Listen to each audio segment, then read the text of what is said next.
All right, hi everyone. A very good morning to all of you, and welcome back once again to another class of top 100 MCQs of Module D of IE and IFS for the upcoming RBI for the upcoming JAIIB examination.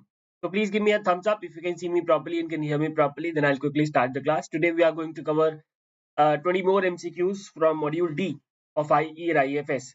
So examination is quite near now, right? So please gear up yourself. Please gear up yourself so that guys can clear this examination in this very first attempt. Okay, chaliye. Please give me a thumbs up if you can see me properly and can hear me properly. All right. So let's start the class without any delay and let's talk about the very first question for the day. Question number 1. Consider the following statements. Consider the following statements regarding merchant banking in India. And in every statement based questions, I am already telling you this. You need to identify the correct statements. ठीक है, आपको क्या निकालना है जी? Correct statements निकालने हैं. Alright. So merchant bankers are primarily regulated by SEBI. This is absolutely correct. They can engage in accepting deposits from the general public. No, they can't. They can't accept the deposit from the general public. That is obviously incorrect because merchant banks are not the general banks. Okay? Their services are largely fee based rather than fund based, of course. And the merchant banking focuses on management oriented service. Yes. So 1, 3 and 4, my dear friends, will be the correct answer. Okay.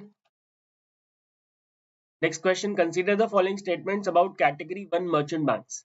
They can act as issue managers and undertake all activities related to issue management. Yes, they obviously act as the issue managers and they undertake all the activities related to issue management. They can serve as underwriters, consultants and portfolio managers. Yes. Their minimum net worth must be rupees 5 crores. Yes. They are permitted to manage only government securities issues. No, they can also manage the public issues. They can also manage the public issues, not only the government issues. So the correct answer will be option D, 1, 2 and 3. Correct answers हमें बताने हैं सबके अंदर. ठीक है. Consider the following statements regarding SEBI regulations on merchant banking. So obviously merchant bankers are regulated by SEBI, right? So उसके कुछ regulations है, उसके बारे में हमें correct statement बताना है. Merchant banks must appoint a compliance officer. Yes, there must be a compliance officer. They must submit half-yearly unaudited financial results to SEBI. Correct. This is also correct. They are allowed to engage in non-security business freely. No, there are obviously they are allowed. You know, जो merchant bankers हैं, they are allowed to engage in non-security businesses. They are not allowed to engage in non-security businesses except if it is a case of banks or any other financial institution. Right. All merchant banks are not allowed to engage in non-security business freely. Okay. SEBI can inspect their records to ensure compliance. Yes, SEBI has all the rights. The right answer is option B. Consider the following statements. Consider the following about derivatives. Okay, derivatives के बारे में आपको सही statement बताना है. They derive their value from an underlying asset.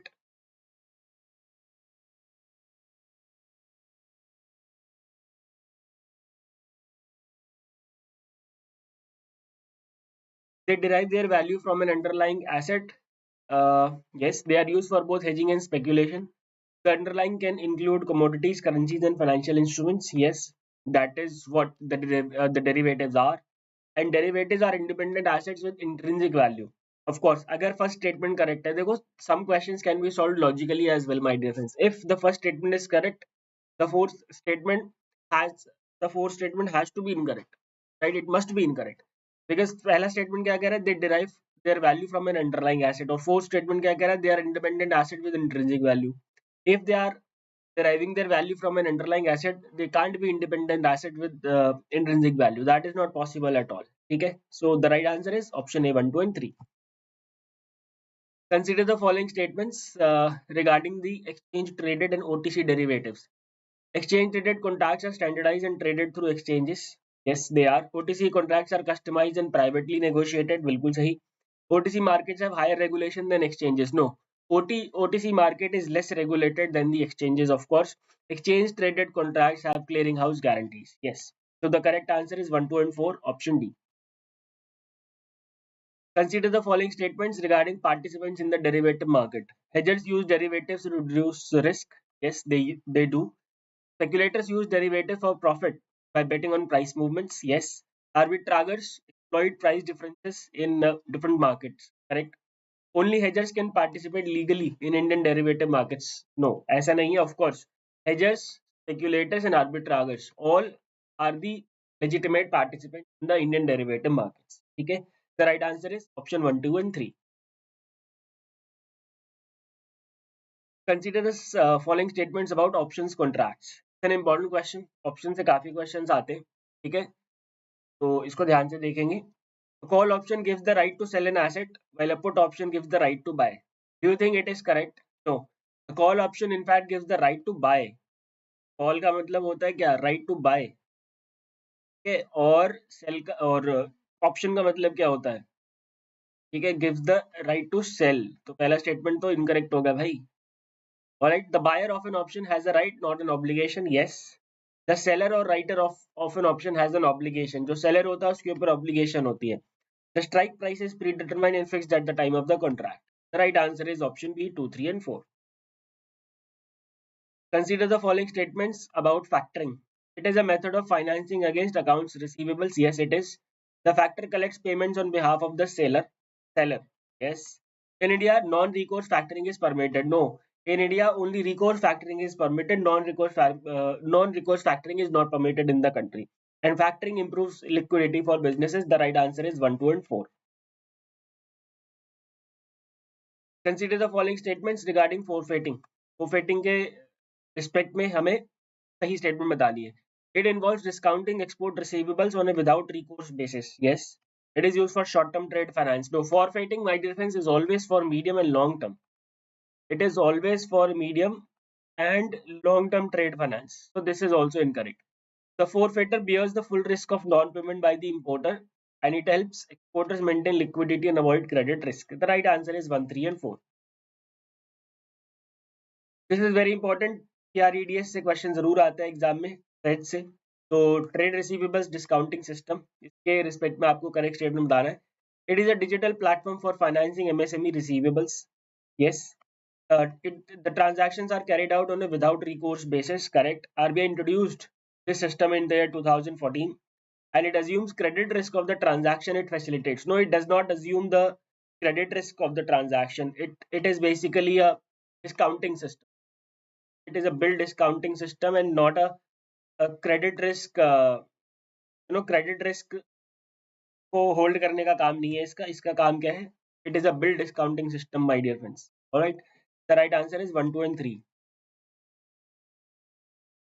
Dash option, the one which can be exercised by the buyer on or before the expiration date, that is any time between the day of purchase of the option and the day of its expiry. It is the American option we are talking about.